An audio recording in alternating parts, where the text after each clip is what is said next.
Brad Keselowski sheds some light on that mysterious RFK penalty, and Earnhardt will race the number 3 at Talladega later this spring, and Hailie Deegan says NASCAR Cup Series races should be half their current lengths.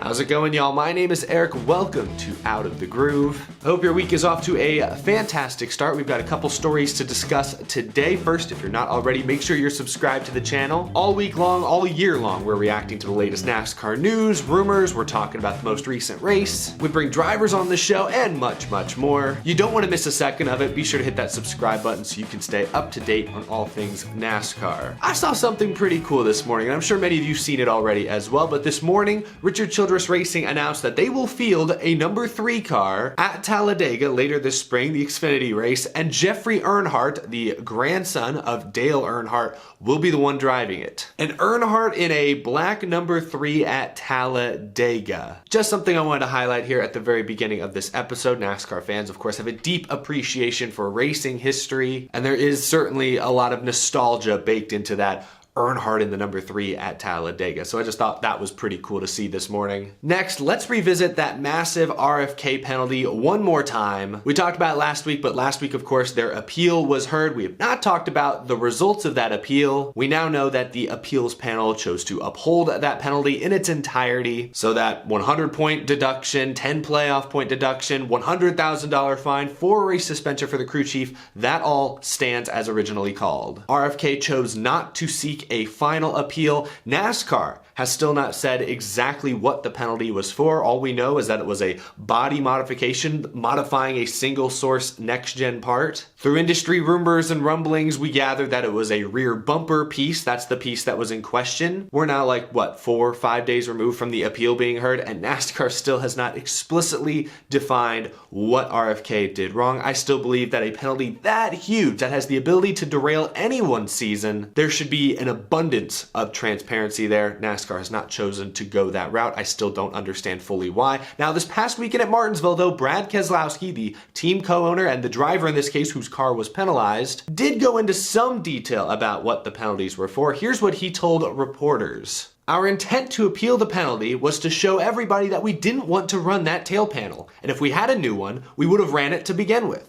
So, it's a difficult position. Ultimately, it's NASCAR's position that the parts and pieces have to be right. I think it was, we made our repairs in good faith, but probably didn't do a great job. Do I think there was a competitive advantage? Probably not, but we put NASCAR in a tough position of having to make a judgment call, and that's not fair to them. So again, there are still plenty of specific details I'd like to know more about, but it sounds like those kind of rumors we discussed a week or so ago were largely true. The team was making repairs to this piece and did so in a way NASCAR deemed unsatisfactory. The whole don't modify a single source part rule seems very black and white, but it sounds like in this case RFK fell victim to the part shortage. They didn't have another part ready to go, and they had to do something to a previously used part to try and get it within parameters to repair it enough so that it can be race ready, but that falls into a modifying a single source part category. So it sounds like, yeah, it was a tough situation. Of course, we're only hearing Brad Keselowski and RFK's side of the story. From NASCAR's perspective, maybe it was more blatant. I do think the fact that RFK was one of the teams caught modifying the pinholes and wheel pin areas back at Daytona, I bet that played into this penalty somewhat. NASCAR might have given them the benefit of the doubt, or maybe not handed them an L2 penalty if this was their,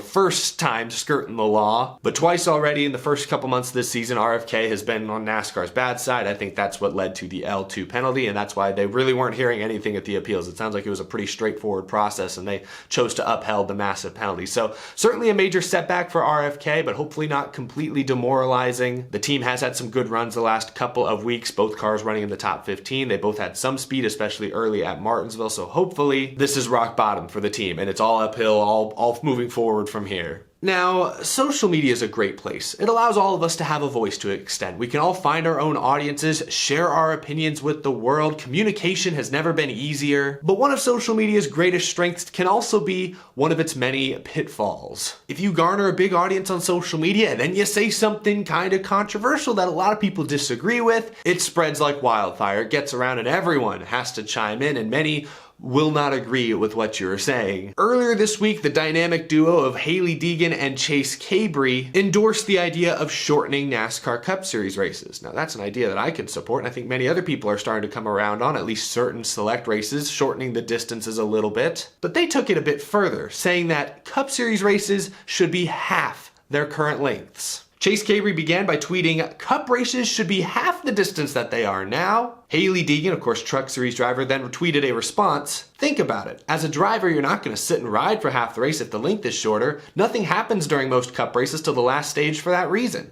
Also, if you want younger fans to take interest, you have to keep in mind their attention span is shorter." She added, "Also, in my opinion, a lot of people don't have 4 hours, 36 times a year to spend watching a race on TV." Now, of course, these comments got Twitter quite riled up. Some supporting them, some, yeah, of course, races should be shorter, but many, of course, speaking out against the idea of halving the lengths of races. That is one of the more radical proposals I've heard from anyone in and around the industry. So I can agree and disagree on a couple of points. The first point there, that drivers won't ride around if the races are shorter, that's probably true to some extent, but we've heard from numerous drivers, especially the last few years, that there really isn't any riding around now. With stages the way they are, the sheer number of points that are available, a third, a fourth into the race, halfway through the race, teams are motivated to go early on. So I don't think that argument holds a ton of weight. Like, we all thought Martinsville this past Saturday night was going to be a thriller for that very reason. It was 100 laps shorter than every other Martinsville has been in recent years. Instead, no, from start to finish, it looked like they were riding around. The car and the weather and the tire and everything else was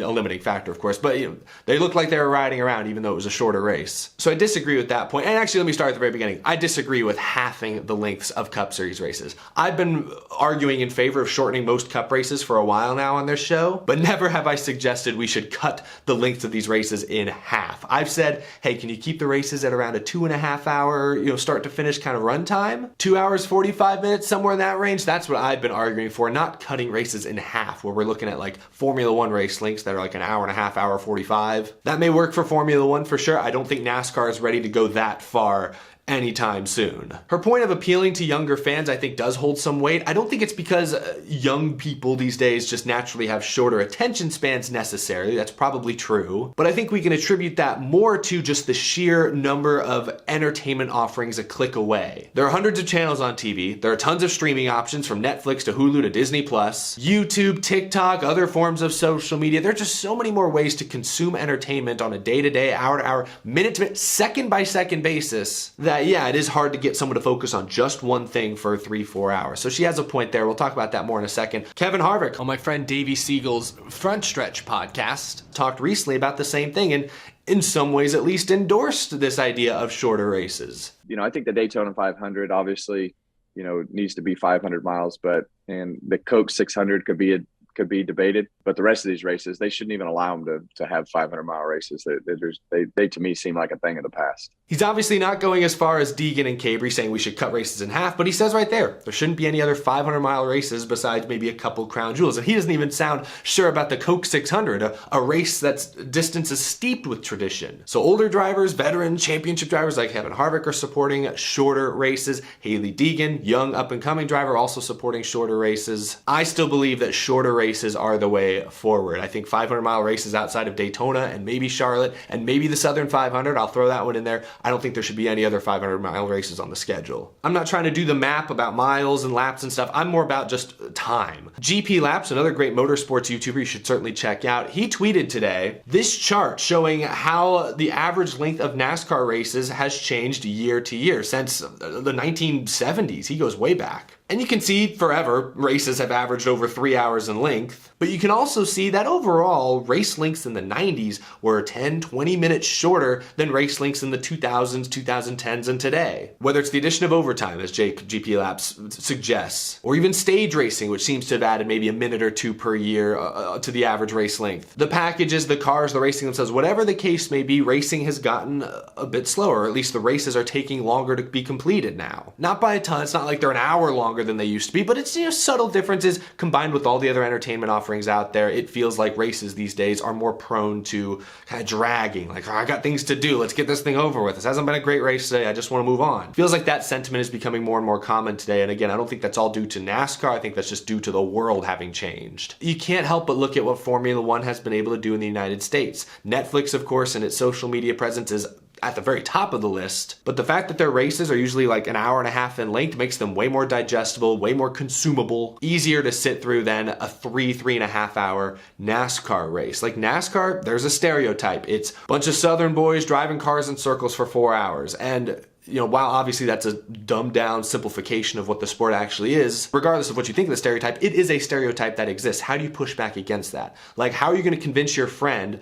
who doesn't know anything about NASCAR aside from this stereotype? How are you going to get them to sit down with you and give the sport a chance? So I certainly support shortening the lengths of races. I'm not going to go as far as Hailie Deegan and Chase Cabry are going. We don't need to cut cup races in half, but shorten them a little bit. And I agree with Kevin Harvick. The only races that should be 500 miles in length at this point are maybe a select couple of crown jewel events, nothing else. Which, credit to NASCAR, they have gone that way in recent years. They've quietly eliminated some 500-mile races. But those are just my thoughts. I know everyone has a different opinion here. Everyone comes down on one side or the other. Share your thoughts down in the comment section below. Do you agree with Harvick, or maybe even to an extent Hailie Deegan, that we should severely shorten NASCAR Cup Series races? Or do you think we're in a good spot right now and things like that should not change? Leave your thoughts down in the comment section below. I look forward to seeing all of your responses. That's gonna do it for this video. Again, if you're new to the channel, be sure to hit that subscribe button. We talk NASCAR day in, day out, week in, week out here. You're not gonna wanna miss a thing. And as always, a big thank you to my amazing Patreon supporters. We've added a few new names recently. Really appreciate your support every single month. It really helps keep this show rolling. We'll be back later this week. Lots more to talk about before Bristol Dirt this Easter weekend. That's gonna be something. It's gonna be different. I think it'll be different than last year's Bristol Dirt, but we'll cover that at a later date. Thanks for watching, y'all. I'll see you again real soon.